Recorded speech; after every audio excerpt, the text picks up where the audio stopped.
Finally tonight, we focus on an apple. Apple the computer, not the fruit. The once high-flying computer industry is having its troubles. IBM just quit making its PC Junior home computer.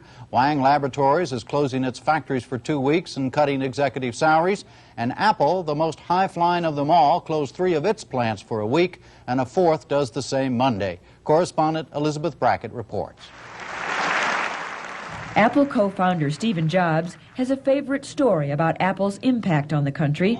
He told it this year at the annual shareholders meeting. I received a letter from a 6.5-year-old boy a few months ago, which to me completely sums up what we've accomplished in the last few years.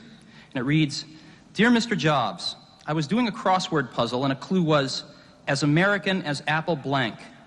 I thought the answer was computer, but my mom said it was pie."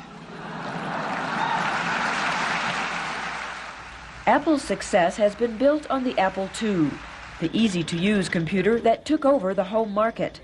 But millions of dollars have been lost in the home market over the last several years. And now Apple President John Sculley says that home market no longer exists. I believe there is no such thing as a home computer market. All the sales that we have for computers that end up in the home are there for 2 reasons. Either because of education, people want the same computer at home that their kids are using in school, and Apple has the strongest position in education, or for business reasons. They're either running a small business in their home or they want to be able to bring work home from the office and continue working on it at home. Instead, Sculley and Jobs say Apple's future is with personal computers for the business market. To do that, Apple must attack a formidable competitor, IBM. Last year, Apple launched its attack against IBM in the business world with the introduction, amidst great hoopla, of this, the Macintosh computer. This year, Apple's big new product is this, a $50 cable and a box that links one Macintosh with another. Though on the darkened stage at the annual shareholders meeting, Apple introduced the new cable with as much hype as possible, turning the connecting cable, named Apple Talk, into a glittering fluorescent extension cord. Stringing together a modest-sized Apple Talk network is much easier, for example, than connecting a VCR to your TV set. If our vision and concepts are right, today will be the beginning of an alternative to IBM's vision of the office. An alternative that starts with people rather than mainframes. Thank you very much. But to break into that business market, Apple must convince people like Cynthia Appalakis to give up a long-standing relationship with IBM. Appalakis is a data processing supervisor for Safeway food stores in the San Francisco area. 90% of Safeway's operations are handled by computers. Appalakis is not sure the Macintosh could handle the job. Would you consider a Macintosh in the future from Apple? Would I consider one? Maybe if they changed their looks a little bit and it looked a little more like a real computer should. I don't know how a real computer should look, but they just don't look real to me. They look like toys. The fact is that our products are not toys, and anyone who is knowledgeable about these, industry consultants, users, realize that our products are far more sophisticated in technology than anything that is available from any other competitor.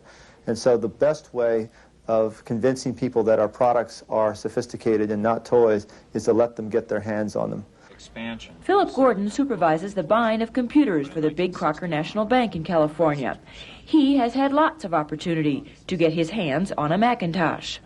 I certainly want one. I haven't come across anybody in the IBM PC world, for instance, who isn't fascinated by the Macintosh and who doesn't necessarily want to have one. But I have to be convinced that it is, I won't go so far as to say a toy, I have to be convinced that it is a useful business device. The problem, says Gordon, is that Apple is not yet viewed as the kind of organization that sells to the corporate community. They don't have an awful lot of experience in dealing with the necessities of a corporate environment. And that is something that's not easy to come by, necessarily. We have a lot of people who already have that experience. So it's going to be hard to give consideration to a company that it really is a newcomer in essence, to the corporate environment. Not only is Apple a newcomer to the business world, it still suffers from what some business people see as a rather flaky, laid-back California image. Stephen Jobs' sometimes prickly attitude with both the business establishment and the press doesn't help.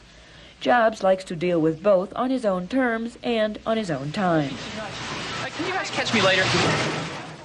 Still, it is Jobs that provides the main inspiration and philosophical direction for Apple.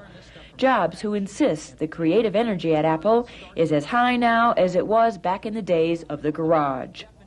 What Apple is it's an environment where we can attract the best and the brightest people to come together and sort of have a common vision about how we can change the world. And it's very rare that we can actually put something back into the world. But nationwide sales of the Macintosh and the Apple II have been slow since the first of the year. Despite a small upturn in February, many dealers are stuck with big inventories, both in the warehouse and on their shelves. And that's not all. The company has been hit with a wave of top-level resignations. Co-founder Stephen Wozniak, the electronic genius who put the first Apple together in his garage, quit last month. Wozniak says the company is putting too much emphasis on the Macintosh computer at the expense of the computer that built the company, the Apple II. I would generally complain about how much the Apple II was not getting anywhere near the attention, particularly designing future versions of the Apple II, that it should have over the years, and I think it's harmed Apple tremendously. Wozniak pocketed $70 million from his sale of his Apple stock. He will start over with a 5-person company and a new product. But he says he would have stayed at Apple if the company had kept its old commitment to individual entrepreneurship. If there was some project that I could really just work on a lot independently and be assured that it was just going to go very quickly through a lot of the red tape, cut the red tape, yes, but once I've got to fit myself into using all the design systems at Apple and the procedures and approvals from certain committees and this and that, and it's too large. It's really the dollars that drive it.